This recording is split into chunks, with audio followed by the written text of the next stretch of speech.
Good morning students. Today let's we start now a topic of chemical bonding. तो देखो बच्चों, chemical bonding पढ़ने से पहले हम स्टडी करेंगे इसके जनरल इंट्रोडक्शन के बारे में। केमिकल बॉन्ड है, उसका फॉर्मेशन कैसे होता है, बॉन्ड्स है वो कितने टाइप्स के होते हैं, ठीक है। तो देखो, सबसे पहले मैंने यहाँ पे दो एटम्स की स्ट्रक्चर आपको शो कर रखी है। ये एक एटम ले रखा है, ये सेकेंड एटम ले रखा है, ठीक है। ये न्यूक्लियस है, न्यूक्लियस में मैंने पॉजिटिव चार्ज रिप्रेजेंट कर रखा है, और इधर ये दूसरे एटम का न्यूक्लियस है जिसमें पॉजिटिव चार्ज रिप्रेजेंट कर रखा है। ये इसकी ऑर्बिट है जिसमें मैंने इलेक्ट्रॉन को रिप्रेजेंट कर रखा है, ठीक है। तो देखो बच्चों, सबसे पहली बात तो एटम का जो पॉजिटिव चार्ज है उसका हमें कहाँ से पता चला। क्या एटम में नेगेटिव चार्ज पॉसिबल नहीं हो सकता? तो देखो बच्चों, हमने रदरफोर्ड एक्सपेरिमेंट पढ़ा है, उसमें क्या बोला गया है कि जो रदरफोर्ड एक्सपेरिमेंट है उसमें एल्यूमिनियम की जो फॉइल ली थी, एक एल्यूमिनियम की फॉइल पे अल्फा जो पार्टिकल्स हैं उनकी बम्बार्टमेंट करवाई। तो सिर्फ लगभग 20,000 पार्टिकल्स अपने बम्बार्टमेंट करवाई गोल्ड की फॉइल पे। तो क्या हुआ, सिर्फ एक पार्टिकल वापस से बैक आ गया 180 डिग्री पे। तो इसका मतलब क्या हुआ, अल्फा पार्टिकल पे क्या चार्ज होता है, पॉजिटिव चार्ज होता है। और छोटा स्मॉल पोर्शन ऐसा है गोल्ड फॉइल पे जहां से उसमें दोनों में क्या हुआ, रिपल्सन हुआ। जैसे ही अल्फा पार्टिकल ने स्ट्राइक करने की कोशिश की तो वहां से रिपल्सन लगा, इसलिए अल्फा पार्टिकल वापस से बैक आ गया। तो वहां से आपका क्या कंक्लूजन निकला कि जो एटम में क्या होता है, एक स्मॉल पोर्शन होता है जहां पे पॉजिटिव चार्ज प्रेजेंट होता है, और उसको हम क्या बोलते हैं, न्यूक्लियस। ओके, न्यूक्लियस के अंदर बच्चों प्रोटॉन प्लस न्यूट्रॉन प्रेजेंट होते हैं, और इसको कंबाइन फॉर्म में न्यूक्लियॉन बोलते हैं, ठीक है। न्यूट्रॉन चार्जलेस पार्टिकल होता है और प्रोटॉन पे पॉजिटिव चार्ज होता है। ओके, तो देखो ये दोनों एटम हमको दिख रहे हैं। इन दोनों एटम्स में क्या है, ये इसका न्यूक्लियस है, इसका न्यूक्लियस, दोनों के न्यूक्लियस पे क्या है, सेम चार्ज है। तो सेम सेम चार्ज आपस में रिपल्सन करेंगे, ठीक है।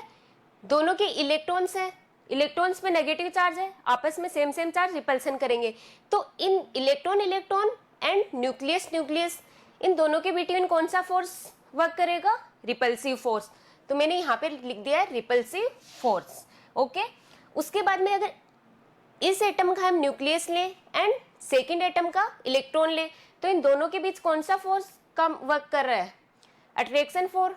अपोजिट चार्ज है, positive and negative. Then second, इसके इलेक्ट्रॉन और इसके न्यूक्लियस के बीच में अपोजिट चार्ज है, तो अट्रैक्शन फोर्स वर्क करेगा। अब देखो बच्चों, हम यहाँ पे सोचते हैं कि फिर इनके बीच में बॉन्ड का फॉर्मेशन कैसे होगा। तो देखो, अट्रैक्शन फोर्स है वो दोनों को पास पास लाने की कोशिश करेगा, और रिपल्सिव फोर्स है वो दोनों को दूर दूर ले जाने की कोशिश करेगा। तो यहाँ पे कौन सा फोर्स है जो इफेक्टिव होगा, जिसकी वजह से बॉन्ड का फॉर्मेशन होगा।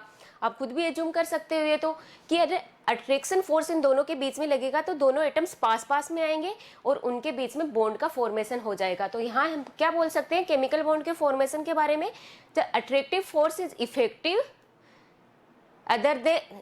Then repulsive force. ओके, तो यहाँ पे अट्रैक्टिव फोर्स है वो इफेक्टिव होगा किस पे, रिपल्सिव फोर्स पे। तो यहाँ पे आपके केमिकल बॉन्ड का फॉर्मेशन हो जाएगा। ये अपने बात की जनरल केमिकल बॉन्ड का फॉर्मेशन कैसे होता है। अब देखो बच्चों, आपको भी पता है लगभग अब तक पीरियोडिक टेबल में 120 to 123 के एलिमेंट्स 120 to 123 एलिमेंट्स डिस्कवर हो चुके हैं। तो उनमें से सिर्फ इनर्ट गैस ऐसी होती हैं जो कि फ्री स्टेट में प्रेजेंट होती हैं, मतलब एटॉमिक फॉर्म में प्रेजेंट होती हैं।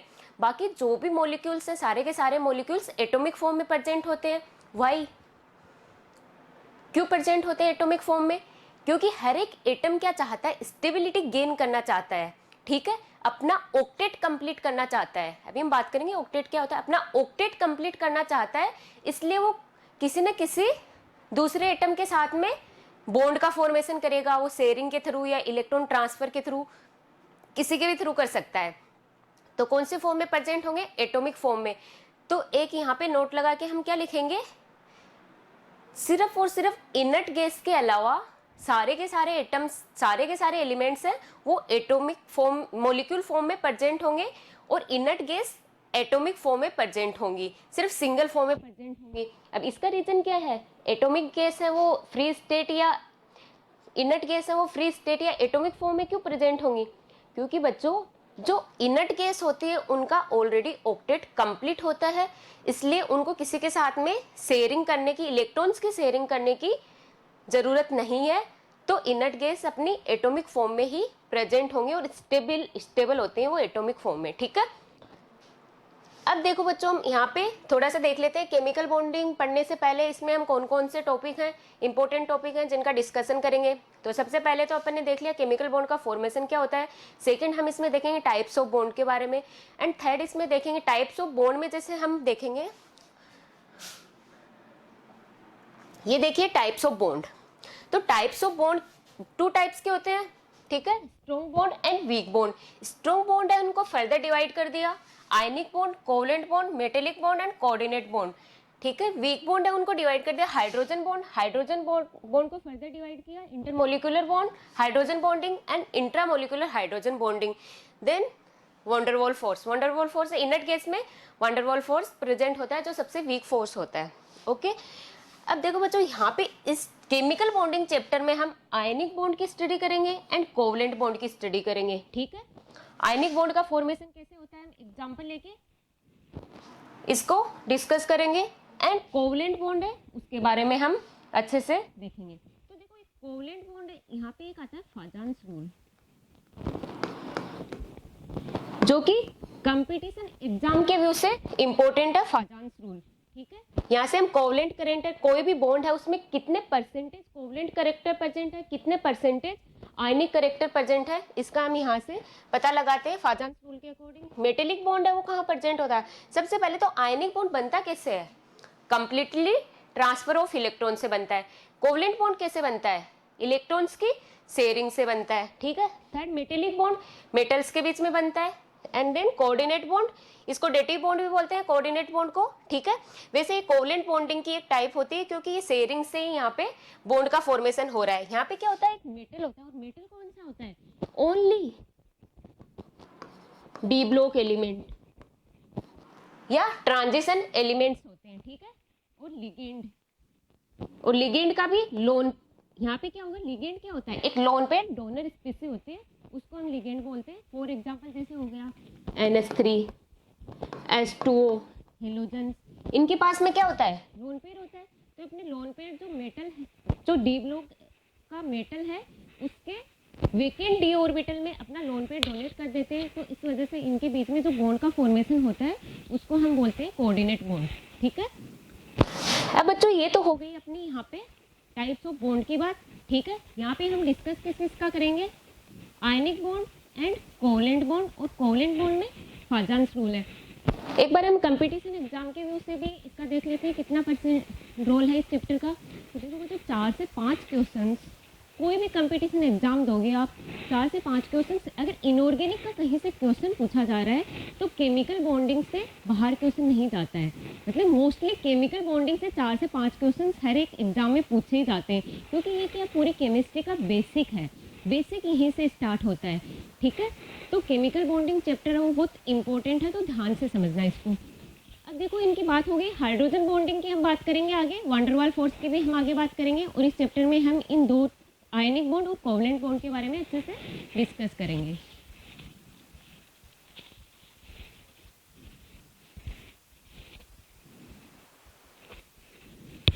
देखो बच्चों इस टॉपिक में हम कौन कौन से इंपॉर्टेंट टॉपिक्स हैं जिनकी स्टडी करेंगे। तो देखो सबसे पहले हम यहाँ पे पढ़ेंगे वैलेंस इलेक्ट्रॉन या वैलेंसी के बारे में। देन सेकेंड हम देखेंगे ऑक्टेट रूल।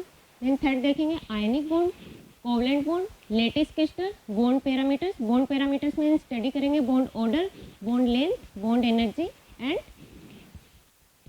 बॉन्ड एंथैल्पी, ठीक है।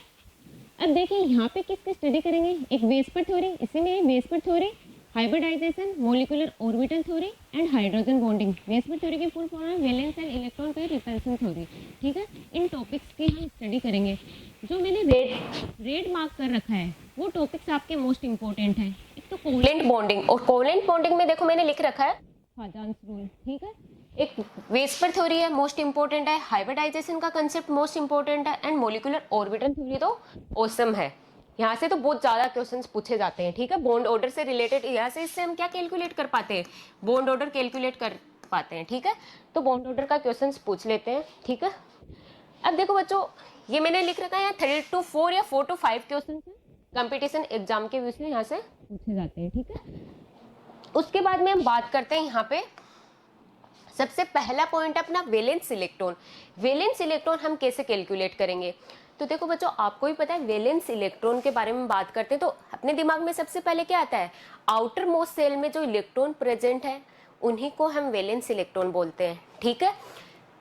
तो वैलेंस इलेक्ट्रॉन आप तभी पता लगा पाओगे जब आपको इलेक्ट्रॉनिक कॉन्फ़िगरेशन पता हो, ठीक है। इलेक्ट्रॉनिक कॉन्फ़िगरेशन हम कौन से रूल के अकॉर्डिंग लिखते हैं, ओफो रूल के अकॉर्डिंग लिखते हैं, ठीक है। जैसे फॉर एग्जांपल मैंने यहाँ पे एग्जांपल ले रखे हैं और उनके वैलेंस इलेक्ट्रॉन और वैलेंसी मैंने दोनों एक साथ में ही बता रखी हैं। तो देखो सबसे पहले बात करते हैं, जैसे मैंने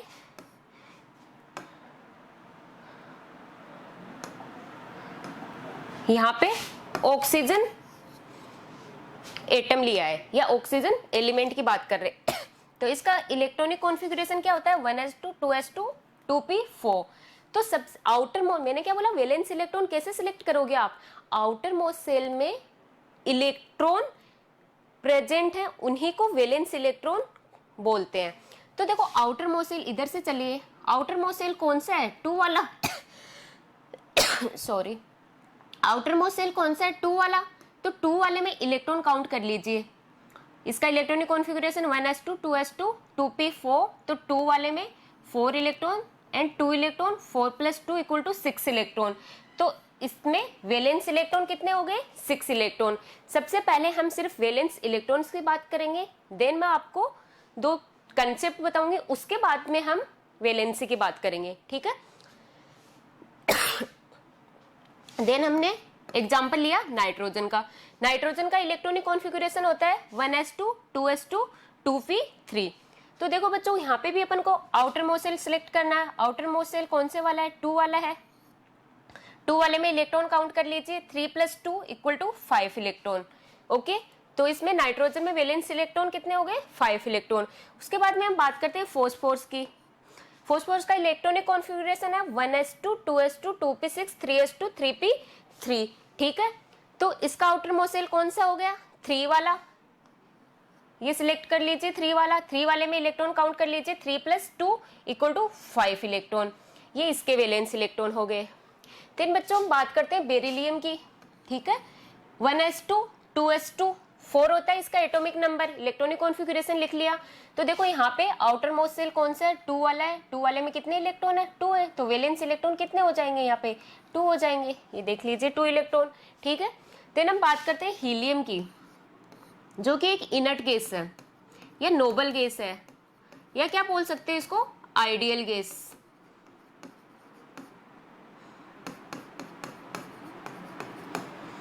इसका इलेक्ट्रॉनिक कॉन्फ़िगरेशन 2 होता है, atomic number 1s2, valence electron only 1 वाला ही प्रेजेंट है इसमें, तो ओनली 2 इलेक्ट्रॉन हो गए इसमें वैलेंस इलेक्ट्रॉन, ठीक है। देन हम बात करते हैं क्लोरीन की। क्लोरीन का इलेक्ट्रॉनिक कॉन्फ़िगरेशन क्या होता है, 1s2 2s2 2p6 3s2 3p5 17 होता है इसका एटॉमिक नंबर। तो सबसे आउटर मोस्ट सेल 3 वाला, 3 वाले में इलेक्ट्रॉन काउंट कीजिए, 5 + 2 = 7 इलेक्ट्रॉन। तो इसमें कितने वैलेंस इलेक्ट्रॉन कितने हो गए, 7 इलेक्ट्रॉन। देन बच्चों हम बात करते हैं सल्फर की। सल्फर का electronic configuration 1s2 2s2 2p6 3s2 3p4 16 होता है इसका एटॉमिक नंबर एंड 32 होता है इसका एटॉमिक मास। तो देखो सबसे आउटर मोस्ट सेल सिलेक्ट कीजिए, ये लीजिए 3 वाला। 3 वाले में कितने इलेक्ट्रॉन है, काउंट कर लीजिए, 4 + 2 = 6 इलेक्ट्रॉन। तो आउटर मोस्ट सेल में कितने इलेक्ट्रॉन है, यहाँ 6 इलेक्ट्रॉन। वैलेंस इलेक्ट्रॉन कितने हो जाएंगे, 6 इलेक्ट्रॉन। देन हम बात करते हैं आर्गन की, जो कि एक इनर्ट गैस है, नोबल गैस है या आइडियल गैस है, ठीक है। 1s2 2s2 2p6 3s2 3p6 18 होता है इसका एटॉमिक नंबर और एटॉमिक मास होता है इसका 40, ओके। तो देखो आउटर मोस्ट सेल सिलेक्ट कीजिए, 3 वाला, ये लीजिए 3 वाला। कितने इलेक्ट्रॉन है टोटल, 6 + 2 = 8 इलेक्ट्रॉन। वैसे एक बात क्लियर है, इनर्ट गैस जो होते हैं वो सारे के सारे ऑक्टेट रूल को फॉलो करते हैं, ठीक है, एक्सेप्ट हीलियम। हीलियम का तो एटॉमिक नंबर 2 ही होता है, तो वो डबलेट रूल को फॉलो करती है। बाकी सारी जो गैसेस हैं वो ऑक्टेट रूल को फॉलो करती हैं। तो उनके आउटर मोस्ट शेल में या वैलेंस इलेक्ट्रॉन की हम बात करें तो ऑलवेज 8 इलेक्ट्रॉन ही होते हैं। और अगर इनकी वैलेंसी की हम बात करें तो 0 होती है। अब बात करेंगे हम वैलेंसी 0 क्यों होती है। तो इतना क्लियर हो गया। वैलेंस इलेक्ट्रॉन अपन ने, मैंने कुछ एग्जांपल्स लिए और चेक कर लिए। वैलेंस इलेक्ट्रॉन आप कैसे चेक करोगे, सबसे पहले इलेक्ट्रॉनिक कॉन्फ़िगरेशन लिखोगे, तो आपको 1 to 30 जो इलेक्ट्रॉनिक कॉन्फ़िगरेशन है वो टिप्स पे होने चाहिए, एलिमेंट्स पता होना चाहिए आपको 1 to 30 कितने एटॉमिक नंबर, कौन से एटॉमिक नंबर पे कौन सा एलिमेंट आता है, एंड देन इसका इलेक्ट्रॉनिक कॉन्फ़िगरेशन क्या होता है। तो ओफो रूल से एक बार चेक कर लेना, उससे आप इजीली कर पाओगे, ठीक है। उसके बाद में हम बात करते हैं वैलेंस इलेक्ट्रॉन, पता चल गया आउटर मोस्ट शेल में इलेक्ट्रॉन काउंट करने सिर्फ आपको, ठीक है। उसके बाद हम बात करते हैं वैलेंसी की। तो देखो वैलेंसी पढ़ने से पहले बच्चों मैं आपको एक फॉर्मूला बता देती हूँ, ठीक है। तो लगभग 20 तक जो एलिमेंट्स हैं उनमें आप उसको अप्लाई कर सकते हो। उससे आगे जो, वैसे भी आगे तो डी ब्लॉक के एलिमेंट 21 से डी ब्लॉक के एलिमेंट स्टार्ट हो जाते हैं। तो डी ब्लॉक के जो एलिमेंट्स हैं उनमें तो बहुत सारे एक्सेप्शनल केस आ जाते हैं, तो उनकी वेरिएबल वैलेंसी होती है, फिक्स वैलेंसी नहीं होती, तो उनमें हम इस रूल को अप्लाई नहीं कर सकते।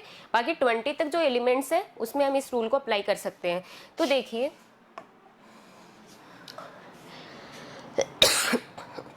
वैलेंसी, वैलेंसी मैंने केस फर्स्ट लिख रखा है यहाँ पे। अगर आपके valence electron greater then, less than या इक्वल टू 4 हो, लेस देन या इक्वल टू 4 हो आपके वैलेंस इलेक्ट्रॉन, देन आप क्या फॉर्मूला अप्लाई करोगे वैलेंसी के लिए, valency equal to number of valence electron. अगर इलेक्ट्रॉन, कौन से electron, valence electron less than 4 या इक्वल टू 4 हो, तो वैलेंसी भी, जितने वैलेंस इलेक्ट्रॉन है उतनी उस एटम या एलिमेंट की वैलेंसी होगी। First concept clear. And second, अगर इलेक्ट्रॉन ग्रेटर देन 4 हो तो कौन सा फॉर्मूला अप्लाई करोगे, valency equal to 8 minus number of valence electron. देख लीजिए सेकंड, अगर वैलेंस इलेक्ट्रॉन ग्रेटर देन 4 हो then valency equal to 8 minus number of valence electron, ठीक है। तो देखो अभी हम उन पे जो पीछे अपन ने एग्जांपल्स किए हैं उनमें सब में अपन वैलेंसी कैलकुलेट करके देख लेते हैं।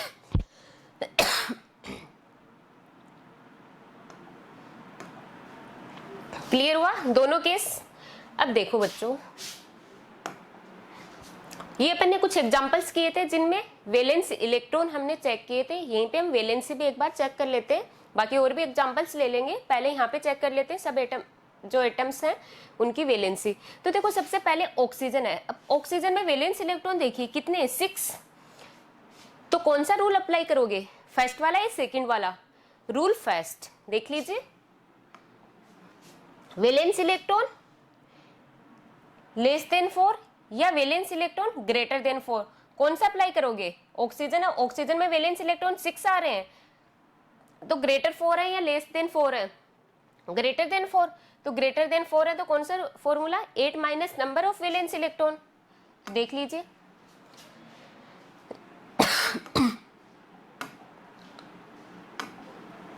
तो देखो बच्चों ये ऑक्सीजन है, यहाँ पे ऑक्सीजन में 6 इलेक्ट्रॉन है वैलेंस इलेक्ट्रॉन, तो फॉर्मूला अप्लाई करो आप, 8 minus number of valence electron. ये देखिए 8 माइनस 6 इक्वल टू क्या आ गया, 2। ये आ गई ऑक्सीजन की वैलेंसी। अभी हम वैलेंसी की बात करेंगे, वैलेंसी हम क्यों कैलकुलेट करते हैं, रीजन क्या है इसका, वैलेंसी से हमें क्या पता लगता है, ठीक है। तो सबसे पहले हम वैलेंसी के बारे में थोड़ी सी बात कर लेते हैं, उसके बाद में देखेंगे डिटेल से। तो देखो इसकी वैलेंसी कितनी आ गई, 2। उसके बाद हम बात करते हैं नाइट्रोजन की। नाइट्रोजन में वैलेंस इलेक्ट्रॉन बच्चों कितने, 5। तो कौन सा रूल अप्लाई करोगे, सेकंड, इलेक्ट्रॉन ग्रेटर देन 4 हो तो कौन सा फॉर्मूला अप्लाई करोगे, second, 8 minus number of valence electron. ये देख लीजिए 8 minus number of valence electron, 8 minus 5 equal to कितना आएगा, 3। तो ये देख लीजिए इसकी वैलेंसी 3, ठीक है। देन हम फोर्स की बात करते हैं। फोर्स में इलेक्ट्रॉन कितने आ रहे हैं, वैलेंस इलेक्ट्रॉन 5 इलेक्ट्रॉन, ठीक है। तो रूल, सेकंड रूल अप्लाई करोगे, electron greater than 4 then 8 minus 5, 8 minus number of valence electron, तो 8 माइनस 5 इक्वल टू कितना आएगा, 3। ये देख लीजिए इसकी वैलेंसी 3।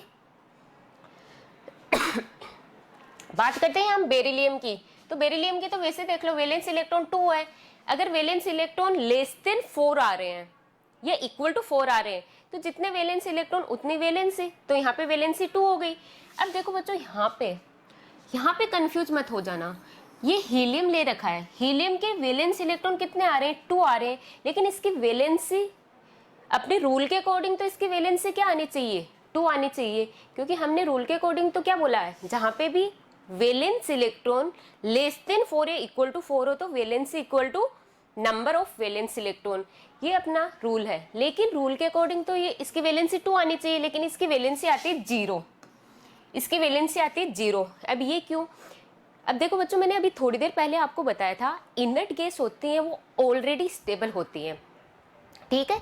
हीलियम की हम बात करें तो वो डबलेट रूल को फॉलो करती है, मतलब उसके पास में 2 इलेक्ट्रॉन्स होते हैं आउटर मोस्ट शेल में, और जो बाकी गैसेज हैं इनर्ट गैसेज हैं वो ऑक्टेट रूल को फॉलो करती हैं, उनमें आउटर मोस्ट शेल में 8 इलेक्ट्रॉन होती है, और वो किसी के साथ में भी अदर जो एलिमेंट है उसके साथ में इलेक्ट्रॉन्स की शेयरिंग नहीं करते हैं, क्योंकि वो ऑलरेडी स्टेबल है।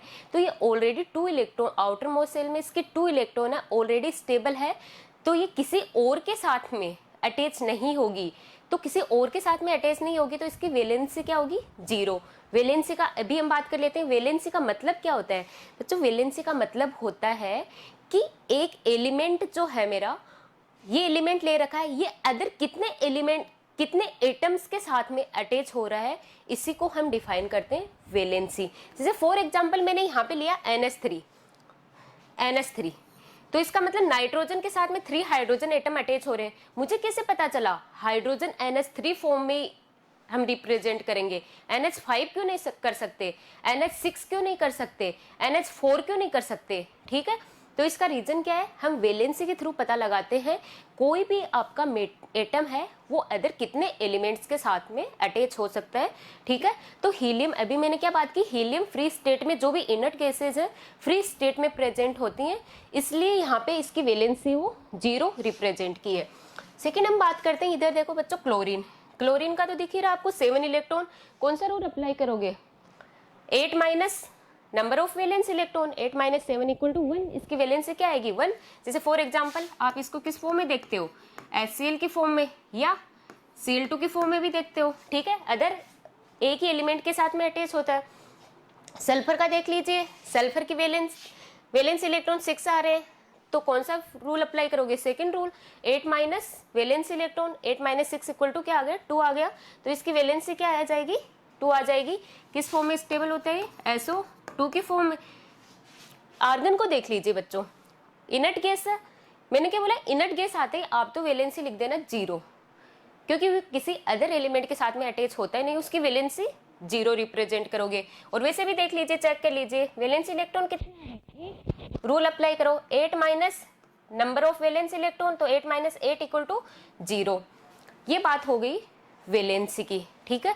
तो बच्चों आज हमने क्या क्या कवर कर लिया, सिर्फ वैलेंस इलेक्ट्रॉन के बारे में देखा है। सबसे पहले हमने केमिकल बॉन्ड कैसे बनता है उसके बारे में देखा है, ठीक है। अट्रैक्टिव फोर्स है वो रिपल्सिव फोर्स पे इफेक्टिव होगा, इसलिए उन एटम्स के बीच में बॉन्ड का फॉर्मेशन होता है। देन सेकंड हमने देखा टाइप्स ऑफ बॉन्ड, उसमें हमने देखा है strong bond and weak bond, ठीक है। वीक बॉन्ड हाइड्रोजन बॉन्डिंग है, इस चैप्टर में दिया हुआ है अपना, हम स्टडी करेंगे इसके आगे। वैंडरवाल फोर्स है वो इनर्ट गैस में प्रेजेंट होता है। आयनिक बॉन्ड की भी हम स्टडी करेंगे, फॉर एग्जांपल आयनिक बॉन्ड का जैसे मैं लेना चाहूँ तो NaCl, CaF2, AlCl3, ये सारे आयनिक क्रिस्टल्स हैं जिनमें आयनिक बॉन्ड के थ्रू ये इनका फॉर्मेशन होता है, ठीक है। Then covalent bonding, covalent bonding में क्या होता है, जैसे Cl2, ठीक है, तो शेयरिंग से जो बॉन्ड बनता है उसको हम कोवलेंट बॉन्डिंग बोलते हैं। इसको भी हम एग्जांपल के थ्रू स्टडी करेंगे। जैसे Cl2 हो गया, ठीक है, O2 हो गया, N2 हो गया, ये सारे के सारे किस टाइप से कोवलेंट बॉन्डिंग के थ्रू अटैच रहते हैं, ठीक है। बॉन्ड का फॉर्मेशन क्यों करते हैं मैंने बता दिया, कोई भी एलिमेंट है वो आउटर मोस्ट सेल में अपने 8 इलेक्ट्रॉन कंप्लीट करना चाहता है ताकि वो स्टेबिलिटी गेन कर सके, इसलिए बॉन्ड का फॉर्मेशन करते हैं, ठीक है। मेटेलिक बॉन्ड की स्टडी हम सॉलिड स्टेट में करते हैं, ठीक है, जहाँ मेटल्स के बीच में बॉन्ड का फॉर्मेशन होता है। कोऑर्डिनेट बॉन्ड का स्टडी हम कोऑर्डिनेशन कंपाउंड में करते हैं, जहाँ मेटल है वो डी ब्लॉक एलिमेंट का होता है और एक लोन पेयर डोनर स्पीसीज के साथ में आपस में शेयरिंग करके बॉन्ड का फॉर्मेशन कर लेते हैं, ठीक है। हाइड्रोजन बॉन्डिंग में क्या होता है, एक मोर इलेक्ट्रोनेगेटिव एटम है वो हाइड्रोजन के साथ में बॉन्ड का फॉर्मेशन करता है, तो उसको हम हाइड्रोजन बॉन्डिंग बोलते हैं। 2 टाइप्स के होते हैं, इंटरमोलिकुलर, इंट्रामोलिकुलर। अगर इंटरमोलिकुलर हाइड्रोजन बॉन्डिंग की बात करें तो दो मॉलिक्यूल्स के बीच में बॉन्डिंग होती है, और इंट्रामोलिकुलर की बात करें तो एक ही मॉलिक्यूल्स के बीच में हाइड्रोजन बॉन्डिंग का फॉर्मेशन होता है, उसको हम इंट्रामोलिकुलर बोलते हैं। देन वंडरवाल फोर्स की बात करें तो वंडरवाल फोर्स में क्या होता है, इनर्ट गैस में प्रेजेंट होता है। उसके बाद में हमने बात की वैलेंस इलेक्ट्रॉन की, ठीक है। तो वैलेंस इलेक्ट्रॉन हमने आउटर मोस्ट सेल में इलेक्ट्रॉन होते हैं, उन्हीं को क्या बोला जाता है, वैलेंस इलेक्ट्रॉन बोला जाता है। देन वैलेंसी कैलकुलेट करेंगे तो उसके हमने 2 फॉर्मूले देख लिए, ठीक है। तो वहां से हम वैलेंसी कैलकुलेट कर लेंगे, ठीक है। नेक्स्ट हम स्टडी करेंगे आयनिक बॉन्ड। सबसे पहले हम देखेंगे कि लुईस सिंबल क्या होता है, लुईस सिंबल क्या होता है, देन उसका एप्लीकेशन क्या है, ठीक है, उसका हम कहाँ यूज करते हैं लुईस सिंबल का। उसके बाद में हम ऑक्टेट रूल के बारे में देखेंगे, उसके बाद में हम ऑक्टेट रूल की लिमिटेशंस देखेंगे। तो नेक्स्ट क्लास में हम इसके बारे में डिस्कस करेंगे।